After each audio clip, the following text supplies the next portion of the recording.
حيرة الأكل كل يوم بتخلينا نلف حوالين نفسنا. عشان كده قررت أعمل لكم فيديو منقذ 5 أكلات أحلى وأسهل من بعض هيقلبوا ريحة البيت.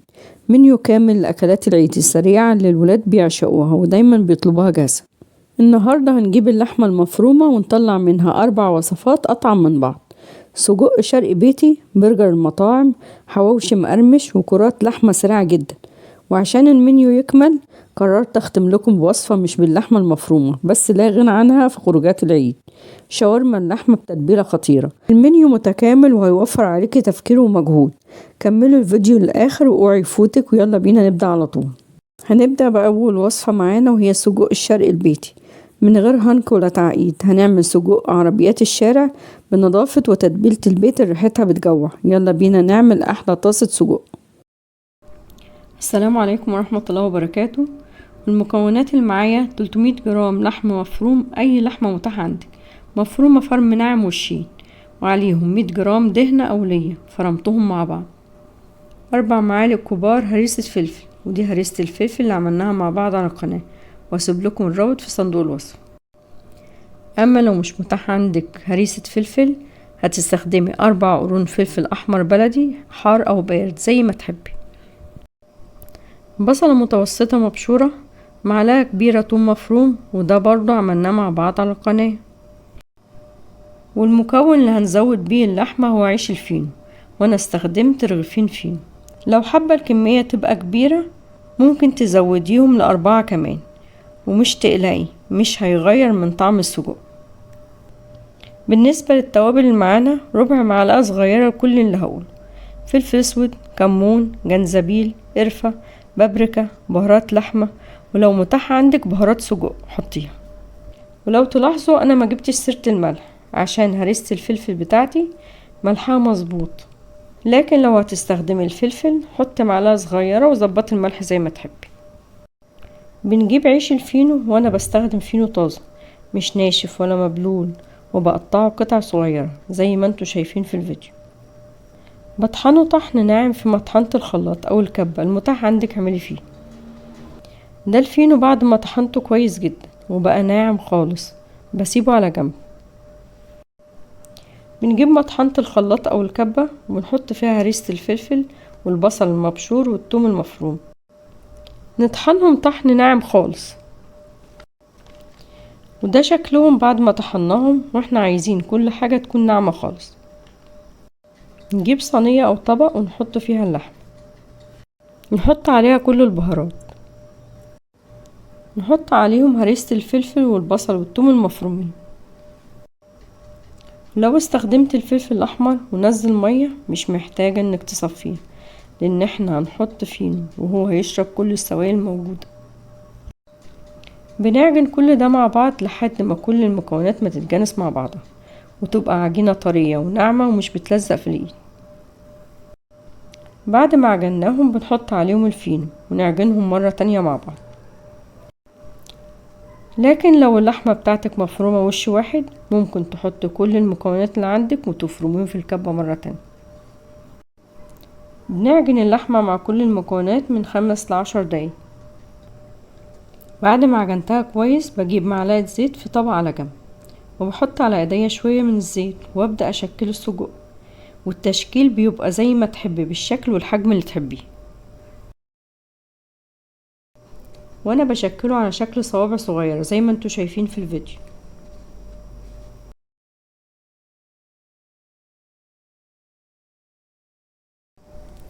ودي كل كمية السجق بعد ما خلصتها تشكيل، وهو عمل كمية كبيرة خالص. نيجي بقى لازاي هنفرزه في الفريزر لأطول وقت ممكن. نجيب اطباق فل زي ما انتوا شايفين في الفيديو، نحط عليها كيس تلاجة ونبدأ نرص عليها صوابع السجق جنب بعض زي ما انتوا شايفين. بنحط الكميات في الطبق على قد استخدام مرة واحدة، يعني الكمية اللي تطلعيها تستخدميها كلها مش ترجعيها مرة تانية للفريزر.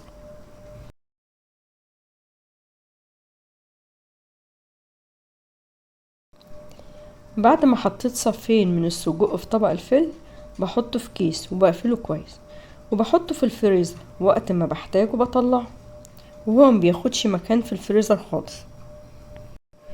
ويلا بينا نشوف ازاي هنسويه بعد ما طلعناه من الفريزر. باخد طبق من الاطباق اللي عملتها وزي ما انتوا شايفين هو متجمد، بسيبه يفك نص فكة قبل ما استخدمه. معايا فلفل الوان او فلفل بلدي احمر واخضر، بصلة متقطعة. دي كل المكونات اللي هحتاجها عشان اعمل سجق بلدي. في طاسة على النار بحط فيها شوية زيت وما بكترش من الزيت، واسيبه يسخن كويس جدا. اول ما يسخن كويس بنزل فيه بالسجق، مش بحركه خالص ولا بقلبه بالمعلقة. خدي بالك ان الزيت لو مش سخن كفاية هيخلي السجق يلزق في الطاسة ويبوظ شكله. وكمان لو قلبت السجق اول ما تحطيه في الزيت ممكن يفك منك. دي حاجات بسيطة بس لازم تاخدي بالك منها. اول ما ياخد صدمة ولون من تحت نقدر نقلبه على الوش التاني. بنسيبه يتشوح في الزيت من غير ما نحمره، يدوب ياخد لون تحمير حلو زي ما انتوا شايفين. مفكش مني ومحتفظ بشكله ومكشش. وانا بحمر السجق كده، لو اول مرة تشوفوا الطريقة دي قولولي هي فعلا سهلة ولا لا. ولو حاسين ان الوصفة تستاهل تتجرب فعلا اعملوا لايك على الفيديو، وكمان شيروا الفيديو لاصحابكم وحبايبكم اللي بيحبوا الاكل البلدي عشان الكل يستفيد. ولو اول مرة تشوفوا قناتي ولسه ما اشتركتوش في القناة، اشتركوا وفعلوا جرس الاشعارات علشان تبقوا اول ناس بيشوفوا الوصفات الجديدة اللي بتنزل على القناة. بنشيل السجق من الطاسة وبنصفي باقي زيت التحمير. بنحط في الزيت بعد ما صفيناه البصلة والفلفل ونشوحهم تشويحة كويسة عشان ياخدوا من طعم السجق. بعد ما شوحناهم كويس بننزل عليهم بالسجق المتحمر ونقلبهم مع بعض. وعلشان الخضار يستوي بنحط نص كوباية مية ونظبط الملح. بنسيبهم على نار عالية لحد ما يغلوا، بعدين بنهدي النار ونسيبهم لمدة 10 دقايق لحد الخضار ما يستوي، لان السجق كده كده مستوي. وده السجق بعد ما استوى وهو مستوي ودايب وريحته خطيرة وطعمه مختلف تماما عن الكفتة. واحنا بكده عملنا سجق بلدي نضيف بتتبيلة حلوة وكمان عارفة كل مكوناتها، فهو مضمون 100% ومش محتاج اكتر من كده. اتمنى تجربوه حقيقي مش هتندموا. تقدري تعمليه سندوتشات او تقدميه جنب اي حاجة بتحبيها. وبكده نكون خلصنا اول وصفة. ندخل بقى على الوصفة التانية اللي مفيش حد بيختلف عليها وما بيحبهاش، برجر اللحمة. بس مش اي برجر، ده برجر لحمة بيتي وبكميات كبيرة وبتتبيلة المطاعم عشان نعمل احلى سندوتشات في العيد. السلام عليكم ورحمة الله وبركاته. واول حاجة هنجهزها هي قطع البرجر، والكمية اللي هعملها معاكم النهاردة هتطلع من 14 ل 16 سندوتش برجر على حسب حجم البرجر اللي هتعمله. والمقادير اللي هنحتاجها للكمية دي: كيلو لحمة حمرا مفرومة وش واحد، وعليها ربع كيلو دهنة او ليا ضاني. واحنا جايبينها مفرومة وش واحد علشان احنا نفرمها وش تاني بعدين. من رغيفين ل4 ترغيفة فينو صغير، وده هيبقى بديل فول الصويا وكمان هيزود الكمية. بالنسبة للبهارات نص معلقة صغيرة من كل اللي هقوله دلوقتي: فلفل اسود، كمون، بابريكا، قرفة، جنزبيل، معلقة صغيرة ملح، معلقة كبيرة خلطة برجر، معلقة كبيرة توم باودر، بصلة صغيرة مبشور، وممكن استغنى عنها بمعلقة كبيرة بصل باودر بس هي ما كانتش متاحة عندي. وممكن نكتفي بالكمون والفلفل الاسود والملح وخلطة البرجر.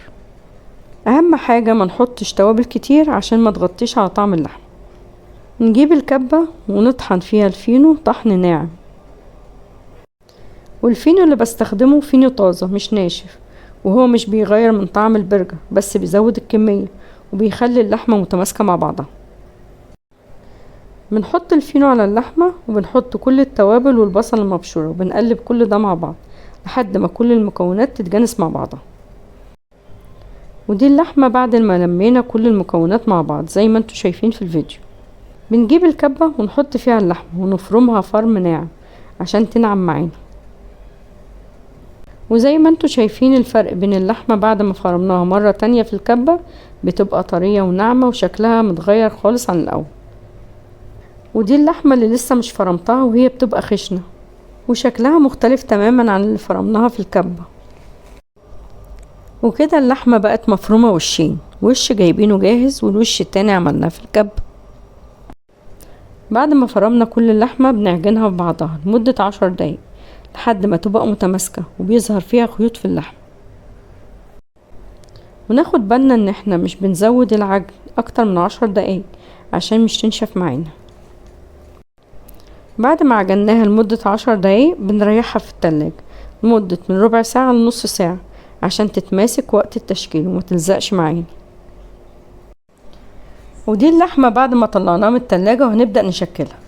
بنحط على ايدينا شوية زيت ونبدأ نشكلها كرات من اللحمة بأحجام متساوية، والأفضل نستخدم الميزان. وحجم القطعة اللي أنا عملتها من 90 ل 100 جرام، واللي حابب يقلل من حجمها أو يزود من حجمها ده على حسب عايزينها رفيعة ولا سميكة. بس أهم حاجة ما تبقاش سميكة قوي فما تستويش، وما تبقاش رفيعة قوي فتنشف وقت التسوية. ودي كمية كرات اللحمة اللي طلعت معايا، وهي عملت معايا 16 كرة بحجم كبير.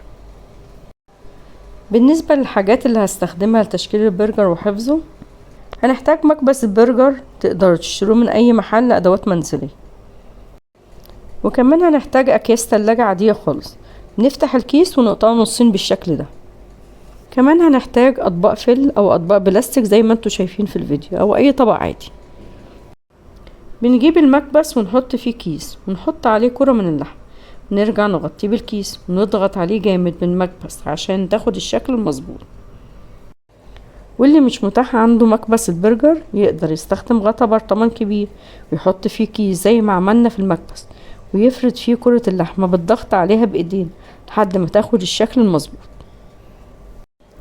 واحنا مش بنحط اللحمة في المكبس على طول، لازم نحط كيس عشان مش تلزق في المكبس ويبوظ شكلها. وزي ما انتوا شايفين في الفيديو، قطعة اللحمة بعد ما عملتها في مكبس البرجر هي حجمها مناسب جدا للبرجر، ولا هي سميكة قوي ولا هي رفيعة قوي. وعلشان نحفظ البرجر في الفريزر بنغطيها زي ما بعمل في الفيديو، وبحطها في طبق وبنحطها في الفريزر لحد ما تتجمد. ودي كمية البرجر بعد ما خرجت من الفريزر، وزي ما انتوا شايفين شكلها طالع زي الجاهز بالظبط، بحجم كبير ومكونات مضمونة وبكمية كبيرة. ودلوقتي هنشوف ازاي هنسويه. بنجيب طاسة تيفال او سيراميك غير لاصق ونحط فيها كمية صغيرة من الزيت، نسخن الزيت كويس جدا، واول الزيت ما يسخن بننزل فيه قطعة البرجر على نار عالية عشان ياخد صدمة وما ينزلش ميته ويفضل طري بعد التسوية. واول ما بنحط البرجر بنضغط على قطعة البرجر عشان تحتفظ بشكلها وما تكشش. وناخد بالنا ان اول ما بنحطه مش بنحركه خالص غير لما بياخد صدمة من تحت. بنقلبه على الوش التاني ونضغط عليه زي ما عملنا اول مرة. بعد ما بياخد الصدمة بنهدي النار عشان يستوي من جوه، وكمان ممكن نغطيه لمدة دقيقة عشان يستوي كويس. واحنا لما بنيجي نعمل برجر بنطلعه من الفريزر ونسيبه يفك لمدة 10 دقايق بس، ما يفكش خالص، بيفضل فيه شوية تجميد. وده علشان لو فك منك خالص مش هيبقى متماسك وقت التسوية. بنحط عليه اي نوع جبنة بعد ما نتأكد انه خد صدمة من ناحيتين واستوى، وممكن نغطيه عشان الجبنة تسيح بسرعة. وخطوة الجبنة دي اختياري خالص، تقدري تستخدمي اي نوع جبنة او ما تحطيش خالص. ونوع الجبنة اللي استخدمتها هي جبنة شيدر مستوردة خاصة بالبرجر، ودي خطوة اختياري. ودي لحمة البرجر بعد ما استوت، وزي ما انتوا شايفين طرية جدا وجوسي على الاخر، وكمان احتفظت بشكلها ومش كشت. ودلوقتي هنعمل صوص عشان نعمل سندوتشات البرجر، وهو صوص بسيط خالص بس بيفرق في طعم البرجر. وهو عبارة عن مايونيز وكاتشب بس، بنقلبهم مع بعض ونسيبه على جنب. بالنسبة للإضافات اللي هنحطها، عندي طماطم وبصل وخيار مخلل وخس كابوتشي، واللي يحب يزود حاجة أو يشيل حاجة براحتكم خالص. ودي إضافات اختيارية خالص، واستخدمي المتاح عندي. وقبل ما أعمل سندوتشات البرجر بحب أحمص العيش الأول. نجيب طاسة ونحط فيها معلقة كبيرة زبدة ومعلقتين زيت عشان الزبدة متتحرقش. بنحط فيها العيش ياخد تحميصة ولون ذهبي ونطلعه على طول. وانا استخدمت عيش كايزر من العيش العادي الموجود في كل الافران. لو حابين تستخدموا عيش برجر زي الجاهز تقدروا تجيبوه من اي سوبر ماركت وتعملوه زي ما عملت في العيش الكايزر. ودلوقتي هنعمل سندوتش البرجر ونرص فيه كل المكونات بتاعتنا. تقدروا تعملوا زي ما بعمل في الفيديو او باي ترتيب انتوا حابين. وهسيبكم تستمتعوا بالفيديو وتشوفوا هعمله ازاي وهرجع لكم مرة تانية. ولو لسه مكملين معايا لحد دلوقتي ما تنسوش اللايك على الفيديو والشير مع اصحابكم وحبايبكم وكل اللي بيحب البرجر. ولو لسه اول مرة تشوفوا قناتي ما تنسوش الاشتراك في القناة وتفعيل جرس الاشعارات عشان يوصل لكم كل جديد بينزل على القناة.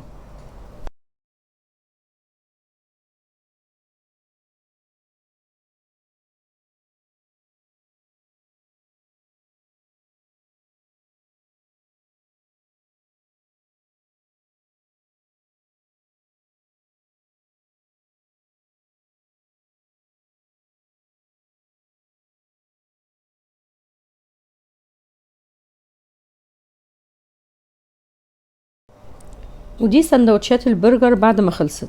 طريقة سهلة وبسيطة عملنا احلى وانضف برجر في البيت. وكمان كل مكوناته مضمونة، نوع اللحمة اللي استخدمناها عارفين هتكون ايه من غير اي ضرر لاولادكم وبطعم بره واحلى كمان. وزي ما شفتم موفر عن الجاهز بكتير وبيعمل كميات كبيرة جدا. تقدري تحتفظي بيه في الفريزر وتطلعيه وقت ما تحتاجيه. وبكده نكون خلصنا تاني وصفة. الوصفة التالتة دي بقى هي الراعي الرسمي للمة في العيد، الحواوشي المصري. وتتبيلة اللحمة هنا هي السر اللي هيخلي الرغيف مقرمش من بره ودايب من جوه ونعمل منه كميات كبيرة جدا. السلام عليكم ورحمة الله وبركاته. المقادير اللي هحتاجها: نص كيلو لحمة حمراء مفرومة وشين عجالة او بقري، 100 جرام ليا او دهنة مبشورة، نص كيلو بصل يعني 3 بصلات كبار، وانا مستخدمة الكمية دي عشان البصل هو اللي بيدي طعم حلو للحواوشي، قرنين فلفل بلدي احمر او اخضر او الوان المتاح عندي. والبصل والفلفل متقطعين باي شكل مش هيفرق كتير لان كده كده هنفرمه.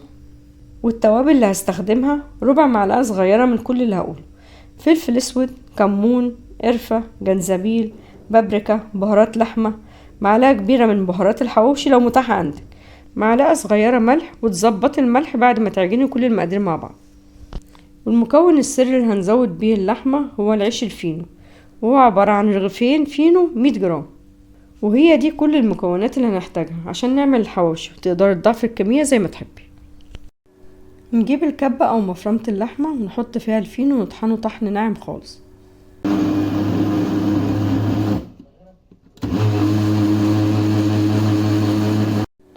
ده شكل الفينو بعد ما طحناه بنسيبه على جنب. نحط البصل والفلفل في الكبة ونفرمهم نص فرمة مش ناعم قوي. وده البصل والفلفل بعد ما فرمناهم، واحنا مش بنستخدمهم زي ما هما كده، احنا بنصفيهم في مصفى من اي مية موجودة فيهم عشان المية مش تطر العيش واحنا بنعمل حواوشي. نجيب طبق ونحط فيه اللحمة والدهنة او اللي هي المبشورة، نحط عليهم الفينو المطحون، نحط عليهم الفلفل والبصل المفرومين، وننزل عليهم بكل التوابل اللي معانا. نعجن كل ده مع بعض لحد ما كل المكونات تختلط مع بعضها. وده شكل لحمة الحواوشي بعد ما عجناها لمدة 5 دقايق. بنغطيها بكيس تلاجة او استرتش ونحطها في التلاجة من نص ساعة لساعتين. ودي اللحمة بعد ما طلعناها من التلاجة نبدأ نكورها كور متوسطة الحجم على قد رغيف العيش اللي هنستخدمه.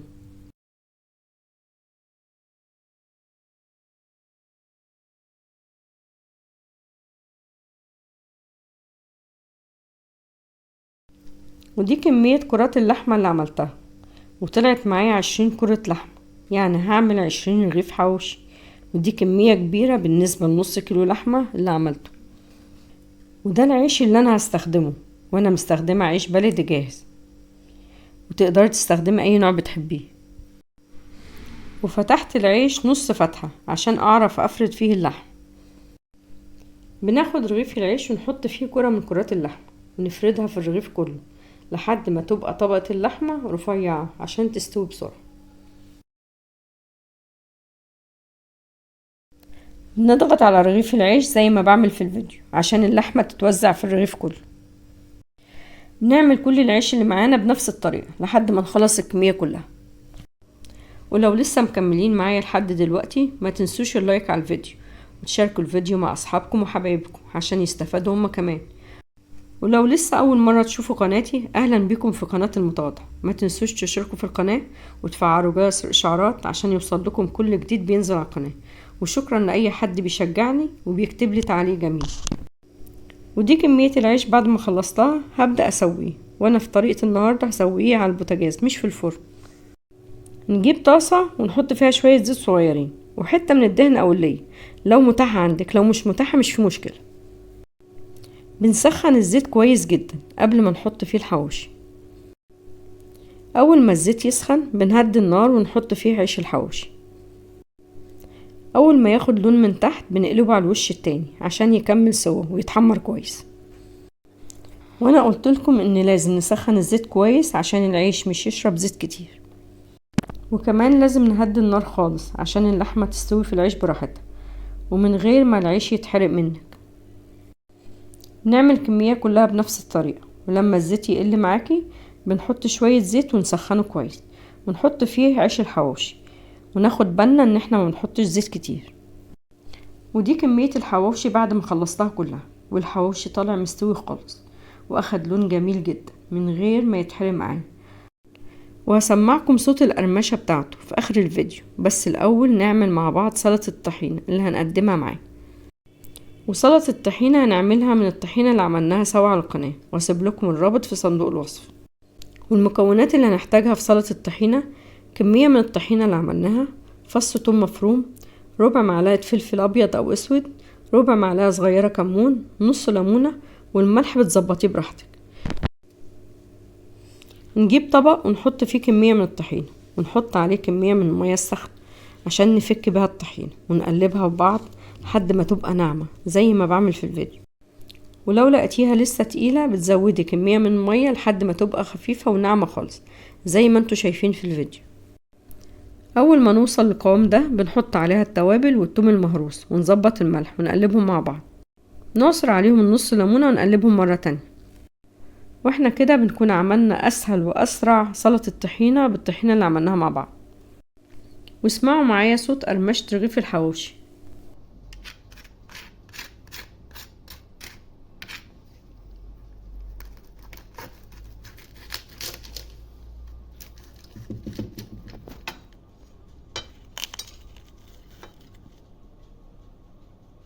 وده كان الحواوشي البيتي على طريقتي، وزي ما شفتم سهل واقتصادي، والطعم هسيبهولكم لما تجربوه. وعاوزة اقول لكم لو اول مرة بتعملوا حواوشي في البيت او حتى جربتوه قبل كده وما كانش مظبوط معاكم، فالوصفة دي هتفرق معكم كتير وهتعملوه بكل سهولة من اول مرة ان شاء الله. وما تنسوش تعملوا معاه سلطة الطحينة اللي هتعملوها بكل سهولة، بس هتعجب كل اللي يدوقها. وبكده نكون خلصنا تالت وصفة. الوصفة الرابعة معانا للناس اللي بتحب تنجز، وصفة سهلة وسريعة جدا وبتخلص في دقايق، وهي كرات اللحمة باللحمة المفرومة. السلام عليكم ورحمة الله وبركاته. والمقادير اللي معانا النهاردة: ربع كيلو لحمة حمراء مفرومة، 50 جرام دهنة، لكن لو اللحمة فيها نسبة كبيرة من الدهن مش هنحط عليها دهن أو ليا. بصلة متوسطة مبشورة، 2 فص توم صحيح أو مفروم، حبة بطاطس وسط 150 جرام. والخضار اللي معانا: بصلة كبيرة متقطعة جوانح، فلفل بلدي أخضر وأحمر، وفلفل ألوان المتاح عندك اعملي، حبة طماطم متوسطة متقطعة مكعبات. والتوابل اللي معانا: معلقة صغيرة ملح، نص معلقة صغيرة فلفل اسود، نص معلقة صغيرة قرفة، نص معلقة صغيرة كمون، نص معلقة صغيرة بهارات لحمة، نص معلقة صغيرة جنزبيل، نص معلقة صغيرة بابريكا. رغيف فينو طازة أو بايت وزنه 50 جرام. نص قرن فلفل أحمر بلدي حامي أو بارد. ودي البطاطس بعد ما بشرناها. والبطاطس مش بنبشرها أول حاجة عشان مش يتغير لونها، هنجهز كل حاجة وبعدين نبشرها آخر حاجة. بنجيب الكبة أو مفرمة اللحمة المتاح عندك، بنقطع فيها رغيف الفينو ونفرمه فرم ناعم ونسيبه على جنب.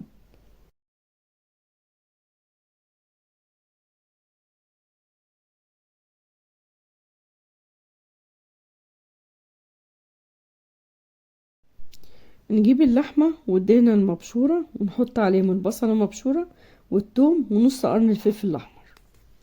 واحنا مصفين البصلة المبشورة كويس من المية اللي فيها قبل ما نحطها. وقبل ما نحط عليهم البطاطس المبشورة بنصفيها كويس من المية اللي فيها بإيدينا أو بمصفى ضيقة. نحط البطاطس المبشورة عليهم ونقلب كل ده مع بعض. وعلشان الكفتة ما تكونش طرية زيادة عن اللزوم وتفك معاكي وانتي بتسويها، لازم تصفي مية البطاطس كويس والبصل كويس جدا علشان تعرفي تشكليها وتبقى الكور متماسكة. اوعي تتجاهلي الخطوة دي. بنحط عليهم التوابل ونرجع نقلب المكونات مرة تانية. بنحط عليهم الفينو المطحون ونقلبهم مع بعض، واحنا بنقلب المكونات مع بعض واحدة واحدة عشان يبقى سهل فرمها.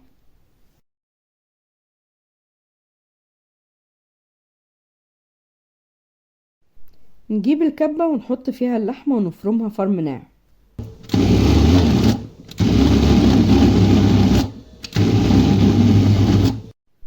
وانا عملت الكمية على كذا مرة عشان الكبة عندي صغيرة، لكن لو كبتك او مفرمتك كبيرة حط الكمية مرة واحدة وفرميها.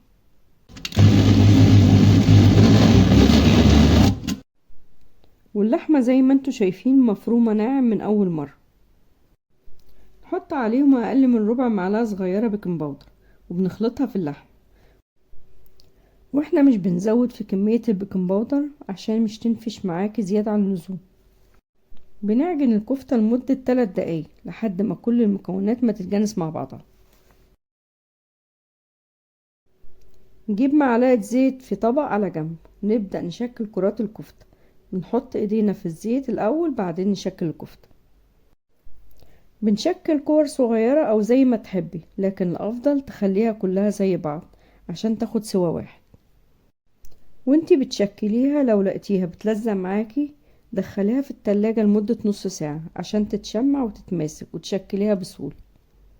لكن بلاش تضيفيلها اي حاجة تانية زي البقسماط عشان قلبها ما يبقاش مكتوم.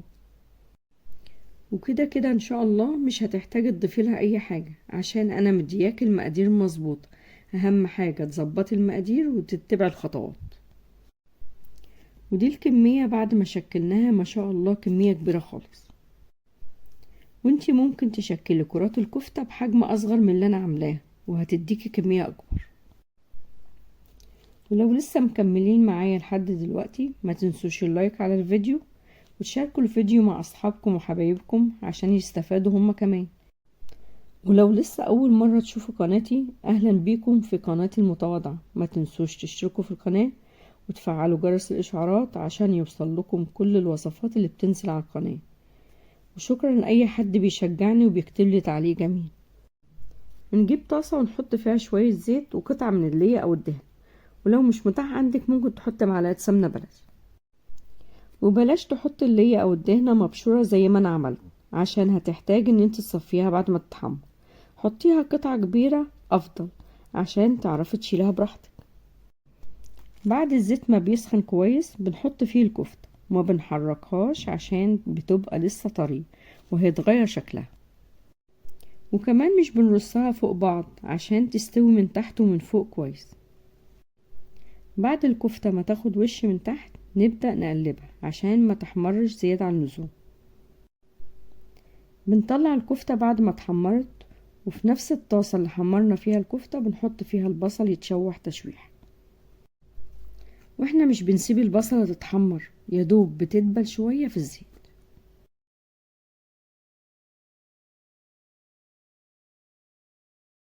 بنحط عليهم الفلفل والطماطم ونقلبهم مع بعض.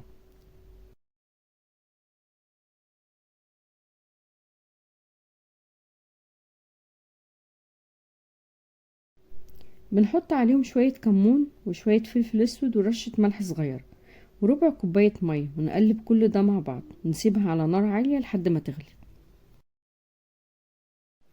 بعد ما تغلي بننزل عليها الكفتة ونقلبهم مع بعض.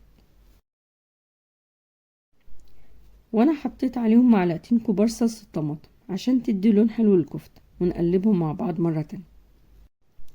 بنسيبها على نار عالية لحد ما تغلي، بعدين بنهدي النار ونسيبها على النار لحد البصل والخضار ما يستوي.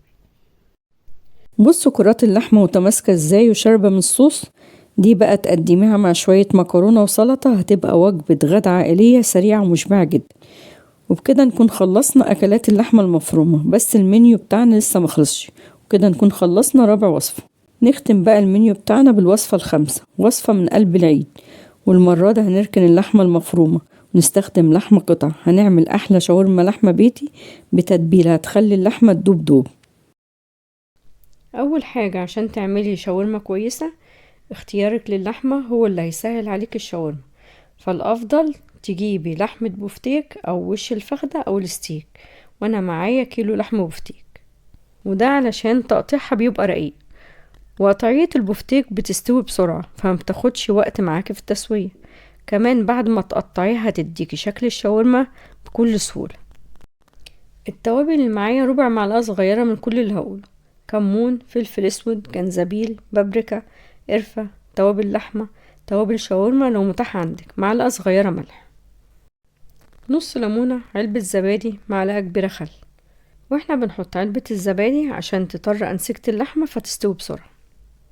بصلة متوسطة مبشورة، معلقتين كبار طحينة. طبعا مش محتاجة اقول لكم ان دي الطحينة اللي عملتها معاكم على القناة، وانا عملتها لكم ب3 طرق، واسيب لكم الرابط في صندوق الوصف تقدروا تعملوها بكل سهولة. ودي كده كل المكونات اللي هنعمل بيها تتبيلة الشاورما، فمش هنحتاج اكتر من كده. نجيب طبق ونحط فيه البصل المبشورة وعليها التوابل كلها. ندعك البصلة بكل التوابل زي ما بعمل في الفيديو عشان تنزل كل المية اللي فيها وتدينا طعم حلو للشاورما. نحط عليها الخل ونعصر عليهم نص الليمونة. نحط عليهم الزبادي ونقلب كل ده مع بعض. نحط عليهم الطحينة ونقلبهم مع بعض مرة تانية. وبكده نكون جهزنا تتبيلة الشاورما. ننزل فيها شرايح البفتيك سليمة ونقلبها في التتبيلة بتاعتنا بإيدينا عشان التتبيلة توصل لكل شرايح اللحم. وانا زي ما انتوا شايفين مش بقطع شرايح البفتيك، انا هستخدمها زي ما هي كده وهسيبها سليمة وهتعرفوا ليه بعدين. وانا مش هستخدمها على طول وهفرزها، لكن لو مش هتفرزيها زي ما انا هعمل، بتقطعي شرايح البفتيك لشرايح رفيعة زي شرايح الشاورما قبل ما تحطيها في التتبيلة. بعد ما تبلنا كل شرايح البفتيك في التتبيلة، الافضل نسيبها في التتبيلة في التلاجة مش اقل من ساعتين قبل ما نستخدمها. ممكن نسيبها لتاني يوم عادي. بعدين هنسويها زي ما هعمل معاكم في الفيديو. طب لو هنفرزها، هنجيب علبة ونحط فيها شرايح البفتيك فوق بعض زي ما بعمل في الفيديو، نحط عليها باقي التتبيلة ونحطها في الفريزر لحد ما تتجمد تجميد كامل لو مش هستخدمها، او نص تجميدة لو هعملها على طول. ده شكلها بعد ما اتجمدت في الفريزر. وقت ما اجي استخدمها بطلعها من الفريزر، بس مش بسيبها تفك على الاخر عشان اعرف اقطعها تقطيع رفيع خالص، لان ده هيفرق في التسوية. لان كل ما اقطعها رفيع كل ما تبقى دايبة في البق وقت الاكل ومن غير ما تشد معاكي. الافضل وانتي بتقطعيها تستخدمي سكينة حامية خالص عشان تسهل معاك التقطيع. وزي ما انتوا شايفين شرايح الشاورما طالعة متقطعة رفيعة خالص زي الشاورما السيخ. ودي كمية الشاورما بعد ما قطعتها، وهي ما شاء الله عملت كمية كبيرة خالص.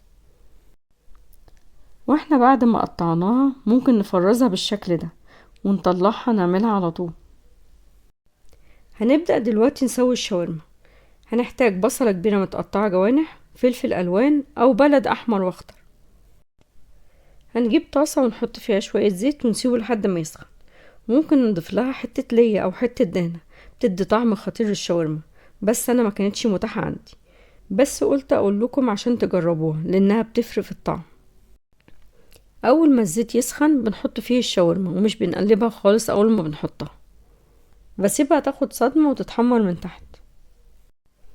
ولو انت عملتي الشاورما من غير ما تفرزيها زي ما انا عملتها، خدي بالك وانتي بتنزلي الشاورما في الزيت ما تنزليش معاها اي بواقي من التتبيله عشان الشاورما مش تتحرق منك.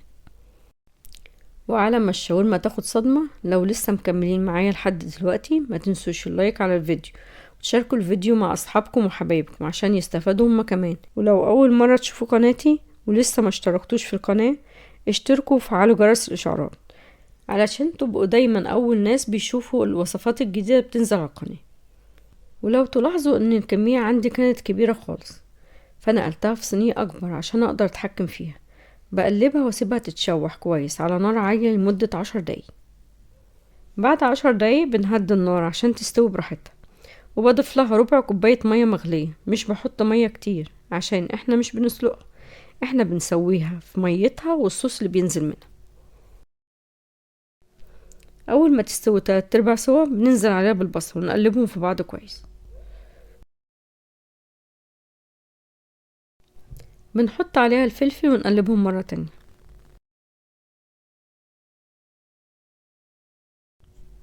بنزود ربع كوباية مية مغلية لحد ما يستوي الخضار. وانا ضفت لها معلقتين كبار صلصة، ودي اختياري انا بس بحطها عشان تدي لون حلو للشاورما. ولو احتاجت الشاورما مية تاني بنزود لها ربع كوباية مية مغلية لحد ما تستوي. بتظبطي لها الملح زي ما تحبي، مش بتضيفي لها اي بهارات تانية لان الشاورما عليها كل التوابل اللي محتاجينها. ودي الشاورما بعد ما خلصت، طريقتها سهلة جدا وطعمها خطير وريحتها تجنن. بنقدمها زي ما هي كده او زي ما انا عملت، حطيتها في عيش كايزر وعليها شوية سلطة طحينة زي ما عملتها معاكم قبل كده. وزي ما شفتم الموضوع بسيط جدا، جربيها في يوم من ايام العيد، هتحسي انك عملتي حاجة مختلفة وسط طرق اللحوم المعتادة، ومناسبة جدا لأي حد بيحب الأكلات السريعة اللي ما بتاخدش وقت. حقيقي هينبسط بيها جدا. وبكده نكون جهزنا مع بعض منيو كامل متكامل لأكلات العيد. 5 وصفات أحلى وأسهل من بعض: السجق، البرجر، الحواوشي، كرات اللحمة، وختمناها بالشاورما الخطيرة. عملنا جو المطاعم في البيت بأنضف وأوفر طريقة وبكميات كبيرة. عاوزاكم تنزلوا حالا في التعليقات وتقولولي ايه أكتر وصفة في المنيو ده عجبتكم وناويين تعملوها أول يوم العيد. أنا عن نفسي محتارة أبدأ بإيه من حلاوتهم، وهستنى رأيكم لأن كلامكم بيشجعني جدا. وقولولي كمان، هل بتحبوا أفكار المنيوهات المجمعة دي ولا بتفضلوا كل وصفة في فيديو لوحدها؟ عرفوني برضو. لو الفيديو عجبكم وقلل من حيرة أكل العيد وحسيتوا إنه جمع لكم أفكار كتير وفاتكم، ما تنسوش تدعموني بلايك وتشاركوا الفيديو عشان كل ست بيت تستفيد وتوفر. واشتركوا في القناة وفعلوا جرس الإشعارات عشان يوصل لكم كل جديد من وصفات العيد اللي هتعجبكم. كل سنة وانتم طيبين. أشوفكم على خير في فيديو جديد إن شاء الله.